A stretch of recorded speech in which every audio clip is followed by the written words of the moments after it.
Hi, I'm Ben Tottle. Welcome to our presentation on engaging learners through innovative collaboration. In this presentation, we're going to look at a range of really engaging collaborative examples of how schools are using online learning to engage pupils and teachers. Let's understand some of the points about online collaboration. In our current economic climate, local authorities have been having to make all kinds of reductions to the supports that many schools have relied on in the past. A significant number of local authorities have had to make substantial cutbacks in areas such as curriculum link advisors that used to go in to support teachers and the curriculum. Our schools are seeing online collaboration between their clusters as even more important now, as a way to share good practice and support each other in areas of the school improvement plan and across the curriculum. As one head teacher put it, we've got to create our own little local authority.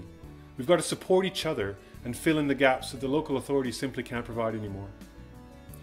Throughout UniServity's history, we have always strived to encourage collaboration between our schools.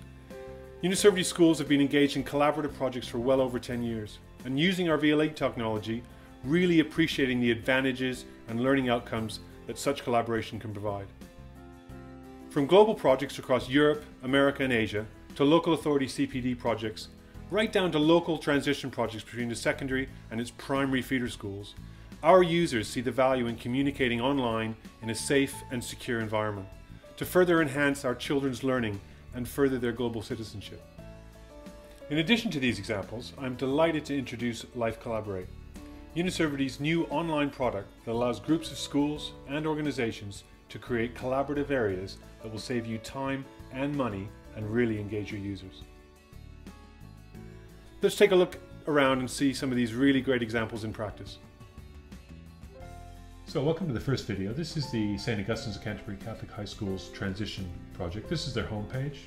Just the cell on the left there, introducing the project to the students, giving them an understanding of what types of things the school wants to see from those pupils over the summer term. And also a helpful welcome and introduction pack to explain to the parents and the students what type of school St. Augustine's is and what they expect from their teachers or their students and their parents. So there's things like the summer challenge in there they're going to be working on, pupil code of conduct, school uniform, those types of things. Also there's a lovely message from the head teacher talking about the school and the pride she has in it, and also of course the arrangements for the new intake evening. So really easy, simple, downloadable document there for the parents and the students. I wanted to look as well, the next one down is the languages area. So they're asking the students, do you have a different language that we're maybe not aware of, and would you like to communicate that to us using some of the sound recording tools within Life? The pupils can communicate those different languages to the teachers. There's some dates for your diary, there's a math summer challenge links for the students, but this summer fable challenge, this is the real focal point of the transition project. The whole idea of being able to give the kids a unit of work or just something to talk around that they can then express themselves in a type of medium that they want. It might be art and design, it could be languages, it could be ICT, drama, or even technology. But getting that back from the students so that those form teachers really understand the type of student they're getting and where their skills, and perhaps where they're not so skillful. They've got an introduction to keeping safe online, and then slightly just below that, useful websites area for the students. So that finishes the home page, and what we're going to have a look at in a minute is all of the different feeder schools that are supporting this project. Let's look now at the specific examples of work the students have contributed. So on this list here is a number of the feeder schools for the high school. We're going to be looking specifically at the Holy Cross, and the first page you're going to see is the home page of the wiki tool itself, the collaborative tool the students are using. First thing they see is the learning objective, to give your new school some information about yourself and demonstrate your skills in English, drama, etc. Lots of different cross-curricular subjects. We've got a list here of the different students that are going to be attending St. Augustine's, and specifically we're going to look at Joe's. So into Joe's wiki. First thing Joe sees is an introduction, welcome to Joe herself, some information by the teachers about the different houses that are in there, what they're going to be looking forward to in terms of meeting the students, asking the students to talk about themselves a little bit. So then they've got an example of questions that they want the students to respond to. What are you good at? What are your hobbies? What do you most like about a particular subject? What are you most proud of? Do you have any worries about starting a new school? So really teasing the students out with some information that's going to inform their form tutor, but also their new friends within the new school. And they've also got this message in the bottom of every wiki, just ensuring that e-safety is there for the students, especially coming into a new school. So here at the bottom, Jo has submitted her work. So in this case, she's done a bit of cross-curricular. She's done some art, but she's obviously also done some ICT technology, creating the homepage using Paint, and uploaded her PPT for the teachers to see. So a really nice example there. And then particularly at the top of the right page, we've got the comments. So the first thing is Mr. McCabe. I like the kind of work you've done. Well done, Jo. This is a great idea. I'm looking forward to sharing this with your form tutor. And then a simple response from Jo. Oh, thanks very much. So you've got that communication even before they step foot inside the school at all. So it's a really great project for St. Augustine's to be able to support their students in what they're doing. Let's take a listen to Tony McCabe, the SLT and RE teacher at St. Augustine's.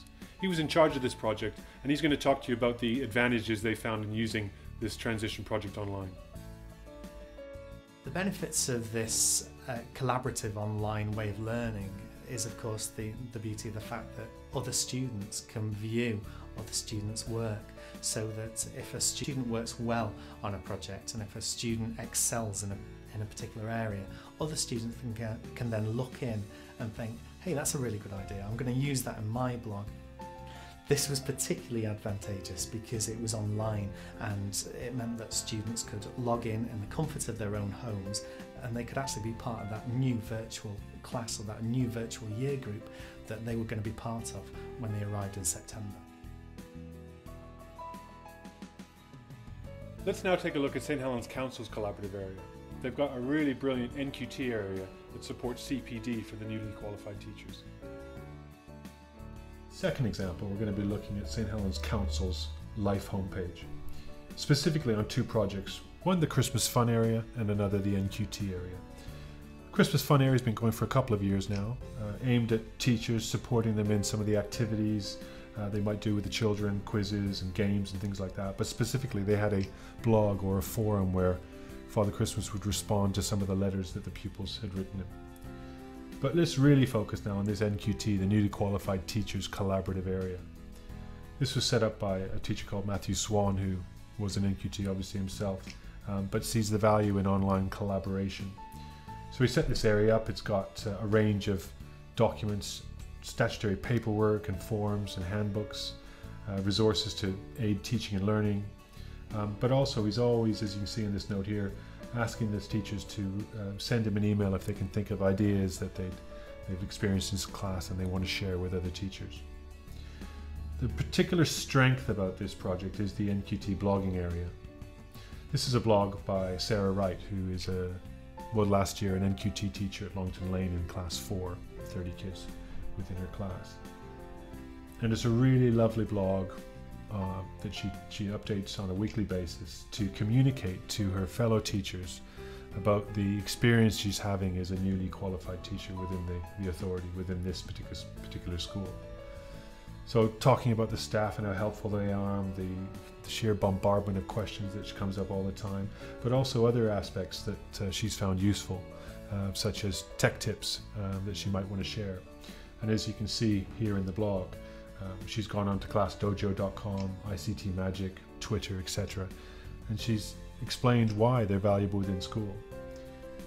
A particularly lovely area, you can see right at the bottom here, Matthew Swan as well has responded to that post saying, thanks very much, I'm going to have a look at that Class Dojo because I think it might help me within my teaching class.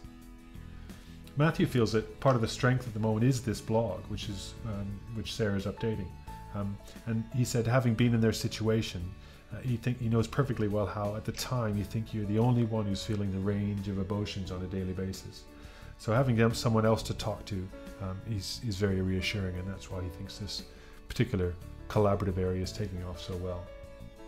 So we're working through some of these different examples. I'm going to finish here, but I just wanted to show you the different things that Sarah's contributing, and also as some of the teachers and how they're contributing to Sarah, and giving her some support and things like that.